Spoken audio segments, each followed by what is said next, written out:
Mastering the phrase, giving in. Hello dear learners. Today, we'll dive deep into understanding the phrase, giving in. By the end of this video, you'll be familiar with its meaning, its usage, and some examples to help you remember it.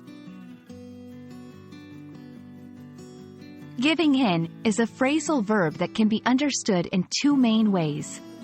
1. Literal meaning, to physically hand something to another person. For example, she is giving in her assignment to the teacher. 2. Figurative meaning, to surrender or yield, especially in the face of pressure, demand, or a particular situation. For instance, he didn't want to eat his vegetables, but he finally gave in after his mother insisted. Giving in is a versatile phrase and can be used in various contexts. Here are a few examples.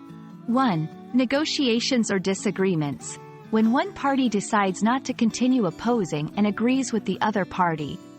Example, after hours of negotiation, the company gave in to the workers' demands. 2. Peer pressure, when someone decides to do something because of the influence of others. Example, I didn't want to go to the party, but I gave in to my friend's insistence. 3. Physical endurance or challenges, when someone cannot continue due to exhaustion or some other physical limitation.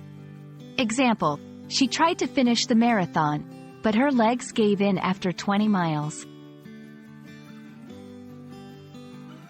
Here are some quick tips to ensure you're using giving in correctly. 1. It's often followed by 2. Like in, she gave in to the temptation of having a second piece of cake. 2. Don't confuse with giving up. While both indicate a form of surrender, giving up is more about quitting or abandoning something entirely, while giving in suggests a momentary or situational surrender. 3. Use in both formal and informal settings.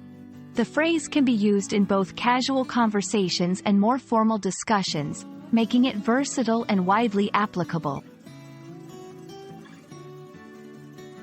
Thank you for joining us today.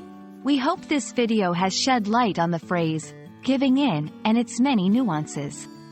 Keep practicing, and remember, every new phrase or word you learn gets you one step closer to mastering the English language. Happy learning!